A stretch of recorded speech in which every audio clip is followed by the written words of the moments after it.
Welcome to Faith and Freedom, an audio feature produced by the Wagner Faith and Freedom Center located on the campus of Spring Arbor University.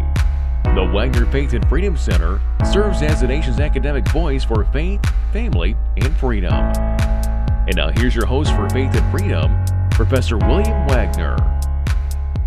Welcome back, friends, to Faith and Freedom today. It's a place where we are going to think deeply, we're going to laugh occasionally, and we're always going to seek the truth with the heart of Jesus. And I'm your host, Will Wagner. Today we're unpacking something I think is pretty big. We're going to look at the nation's new national security policy and what it means through the lens of first principles. So let's just dive right in. Imagine that you are hiking in the mountains. And you've been told that you're supposed to be mapping the world, but you don't even know where the trail begins.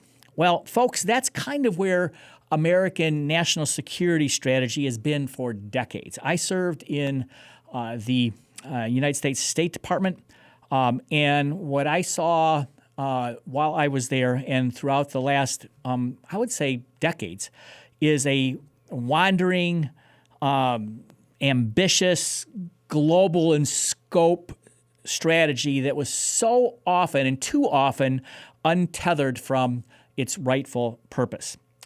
So what's new in the new national security policy? Well, last month in December 2025, the White House released the new national security strategy that it does much more than just list priorities.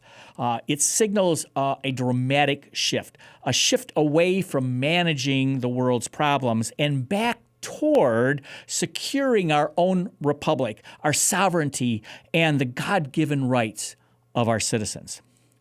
So, before we talk strategy, though, let's stop for a minute and ask a basic question.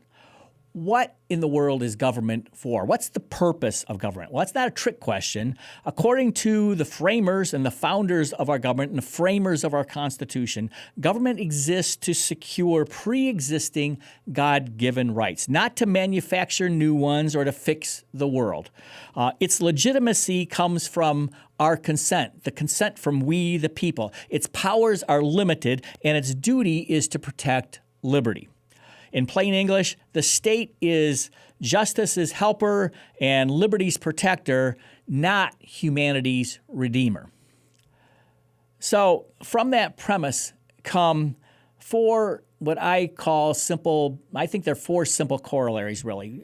First, national security is derivative. It's not ultimate. It exists to protect liberty. It's not here to conquer the globe. Second, sovereignty has moral weight. You can't consent to what you do not control. And third, prudence must govern foreign engagement. Neighbors are loved, but they don't run our nation.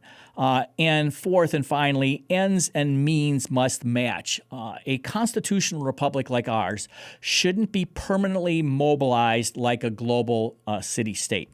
And so a republic is not meant to be on a 24/7 war footing. It becomes something else, folks, if that ever happens. So what does the new national security strategy say, and why is it different? Well, the strategy's opening chapter rejects the idea that America's purpose is to be the world's universal therapist or policeman. Instead, it defines the overreaching goal. And what is that? The survival and safety of a sovereign republic whose government secures God-given natural rights. That's a mouthful, I know. But it's a return to a traditional understanding of what America is. It's classical music in the background. It's just imagine, something that's traditional and solid and foundational and something that we know is necessary for the long-term continuation of our freedom. So underlying this national security first is, as you can imagine and probably have heard a lot in the press, border control is now considered security. Here's one of the biggest shifts in the new strategy. The strategy puts border control at the center of national security. It's not peripheral, it's foundational. The idea, well, a nation without control of its borders has trouble securing anything else. Whether you're talking about the economy, whether you're talking about our culture, or whether you're talking about our liberty, ever try fixing a leaky roof after the storm's already in your living room? Too late at that point. So the next point is that liberty at home counts. Remarkably, I think, the strategy also cautions against twisting security into the pretext for curbing free speech or religious liberty. And we see a lot of that going on in places like Canada, Australia, and the nations of Europe, where they are using the excuse of security to infringe upon and interfere with the free speech and religious liberty of their citizens.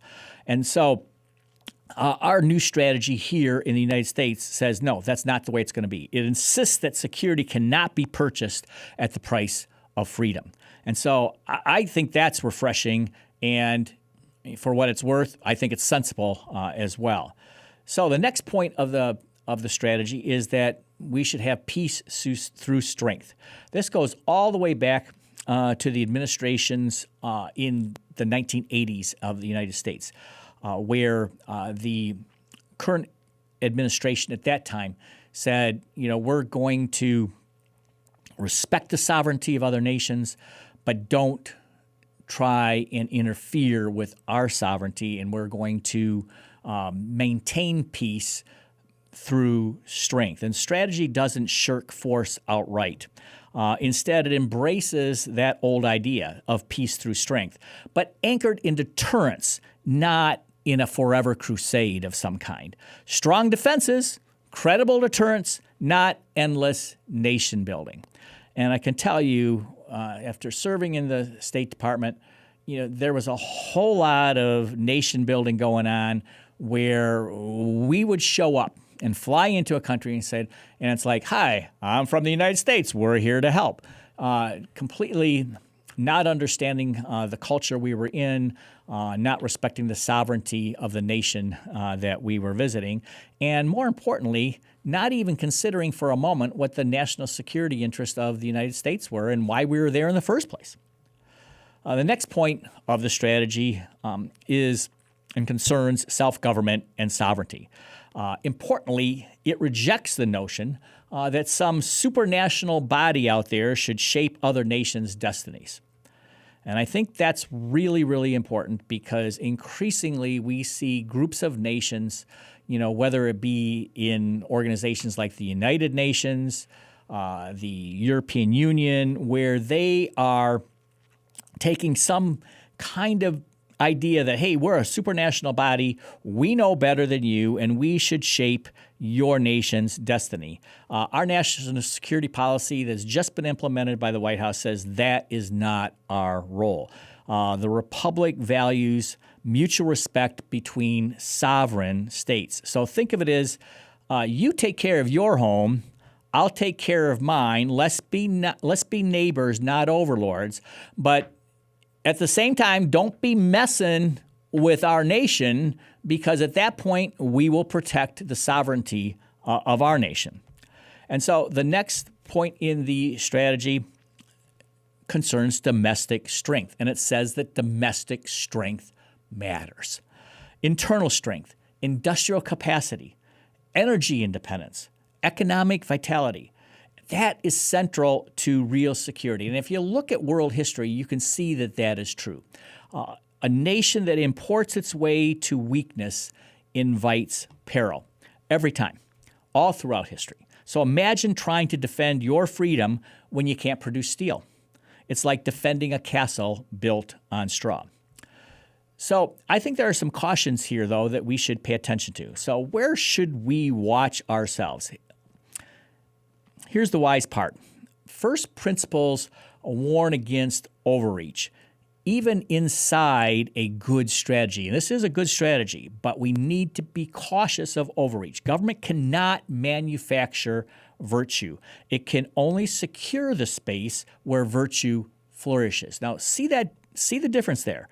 Government is not given the purpose by God to manufacture virtue.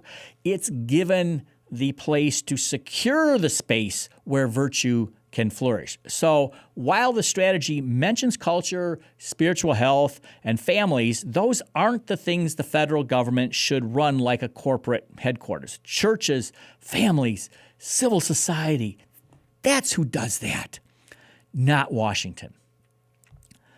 And so I think the deepest truth emerges from the national security strategy when we look at the following insight. Perhaps I think the most striking insight.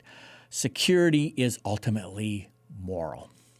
Without strong civic character and moral fiber, no amount of military might, no amount of police acumen, no amount of government military power can sustain lasting freedom. Armies can deter guns, but not hearts. So what's the bottom line? The new national security strategy, judged by what I'm calling first principles, marks a return to a more classical understanding of American strategy, one rooted in sovereignty, prudence, domestic strength, and liberty, yes, freedom of its citizens. But like all good things, its success depends not just on words, but how they are lived out.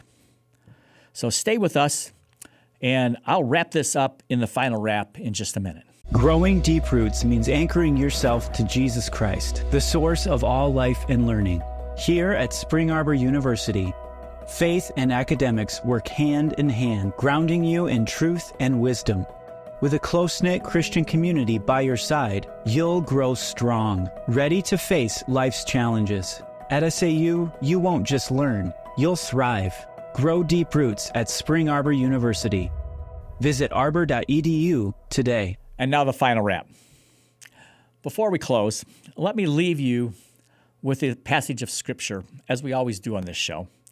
And this is a scripture that captures in just a few lines everything we've discussed today about security, sovereignty, and first principles. It comes from Psalm 127. Unless the Lord builds the house, those who build it labor in vain. Unless the Lord watches over the city, the watchman stays awake in vain. This verse does not deny the need for a watchman. It doesn't deny the need for walls, and it doesn't deny the need for wisdom. It simply reminds us of their limits. Nations may prepare and strategize and defend, and they should, but lasting security rests on moral foundations. No policy document can manufacture or make that. A republic forgets this truth at its peril. A people who remember it preserve not only their security, but their freedom. Thanks for tuning in to Faith and Freedom today. Until next time, this is Professor William Wagner for Faith and for Freedom and for such a time as this.